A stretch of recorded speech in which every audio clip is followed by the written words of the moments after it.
सबसे पहले आप सबको वट सावित्री की ढेर सारी शुभकामनाएं। महादेव माता पार्वती हम सबका सौभाग्य सदा सर्वदा बनाए रखे और हम सब सालों साल इसी तरीके से वट सावित्री का पूजा करते रहें। आज इस वीडियो में हम जानेंगे कि वट सावित्री में पीरियड हो जाए तो व्रत कैसे करें। वट सावित्री के दिन सोमवती अमावस्या है तो बाल कैसे धोएं। अगर पहली बार व्रत कर रहे हैं तो व्रत कहाँ से उठाना चाहिए, मायके से या ससुराल से। सुहाग की चीज़ें हमें किसे देना चाहिए और वट वृक्ष ना मिले तो पूजा हम कैसे करें। आज इस वीडियो में मैं आप लोगों को एक एक करके इन सारे सवालों का जवाब दूंगी और आप लोगों के मन में जो भी डाउट है, जो भी कन्फ्यूजन है, वो सारे क्लियर हो जाएंगे।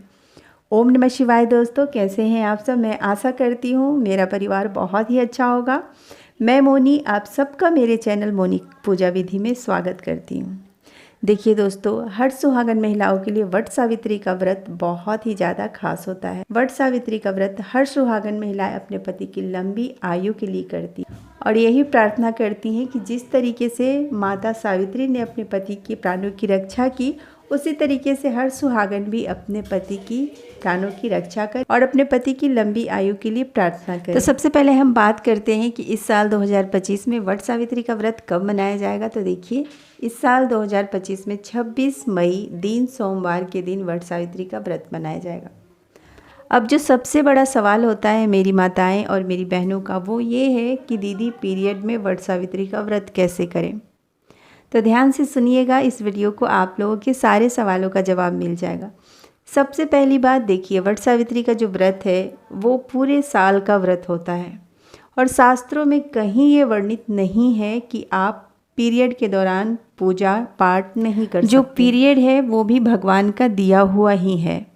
अब ये हमारे और आपके जैसे लोगों का ही सोच है कि पीरियड हो जाता है तो हम पूजा पाठ नहीं करते हैं।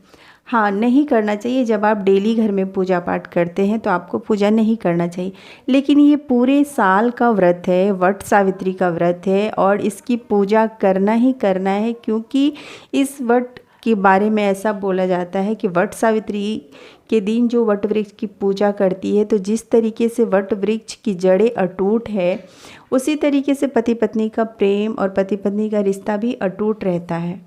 तो इसलिए आप लोगों को ज़्यादा नहीं ध्यान देना है, ज़्यादा नहीं सोचना है। इस दिन आप लोग बाल धो करके 16 श्रृंगार में तैयार हो करके वट सावित्री की पूजा कर सकते हैं, कोई दिक्कत नहीं है। बहुत लोग बहुत कुछ बोलते हैं।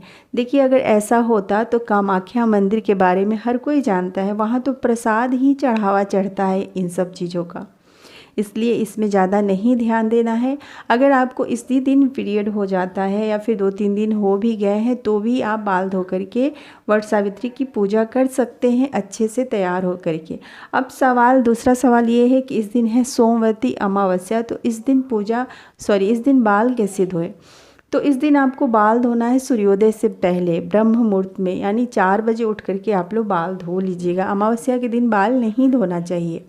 तो सुबह सूर्योदय से पहले आप लोग बाल धो करके अच्छे से तैयार हो करके वट सावित्री का पूजा कर सकते हैं, कोई दिक्कत नहीं है। अब जो तीसरा सवाल है वो आप लोगों का ये है कि दीदी पहली बार व्रत कहाँ से करना चाहिए, मायके से या फिर ससुराल से। तो देखिए, अगर आप पहली बार वट सावित्री का व्रत उठा रहे हैं तो बहुत ही अच्छा होगा आप अपने मायके से उठाएं। मायके से आपको पहली बार वट सावित्री का व्रत करना चाहिए, बहुत ही अच्छे से 16 श्रृंगार में तैयार हो करके, और फिर आपको वट सावित्री का व्रत करना चाहिए। अब देखिए, 2 तरीके का वट सावित्री का व्रत होता है। एक लोग व्रत करते हैं पूरी तरीके से निर्जला, और दूसरा है कि फल वगैरह खा करके करते हैं। अब आपकी तरफ जिस तरीके से भी होता होगा आप उसी तरीके से कीजिएगा, लेकिन ज़्यादा अच्छा होगा आप अगर मायके से उठाते हैं तो। और पहली बार अगर आप व्रत उठाते हैं तो इस दिन आप कम से कम 5 या 7 सुहागनों को सुहाग की चीज़ें अवश्य दान कीजिएगा। कहा जाता है कि सुहाग की चीज़ें हम जितना दान करते हैं उतना ही हमारा सौभाग्य बढ़ता रहता है।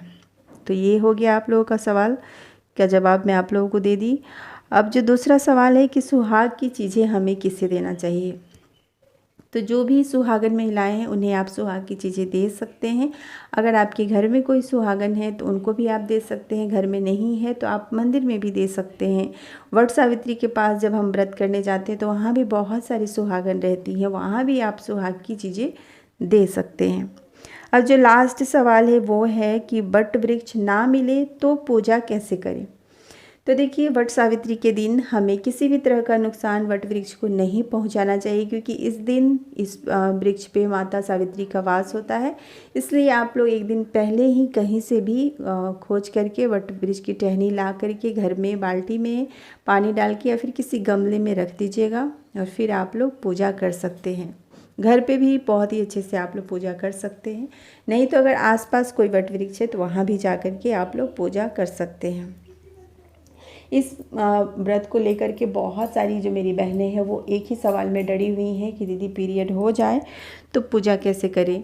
देखिए, मैंने अपनी तरफ से पूरी कोशिश की हूँ आप लोगों को समझाने के लिए। बहुत सारा वीडियो देखिएगा, आप लोग कंफ्यूज हो जाइएगा। मैं भी करती हूँ वट सावित्री का व्रत और कई बार मेरे साथ भी ये दिक्कत हुई है। तो जो मेरी बड़ी बुजुर्ग हैं, जो मेरे आसपास की माताएं हैं, वो उन्होंने भी मुझे यही सजेशन दिया है कि देखो बेटा, ये पूरे साल का व्रत होता है और इसमें पीरियड से कोई लेना देना नहीं है। आप अच्छे से बाल धो करके तैयार हो करके पूजा कर सकते हैं। तो इसलिए मुझे लगा कि ये वीडियो मेरी बहनों को, मेरी माताओं के लिए बनाना बहुत ज़रूरी है। तो उम्मीद करती हूँ इस वीडियो से आप लोगों को बहुत ज़्यादा हेल्प मिले। वीडियो से जुड़ी कोई भी सवाल है तो आप लोग मुझसे पूछ सकते हैं।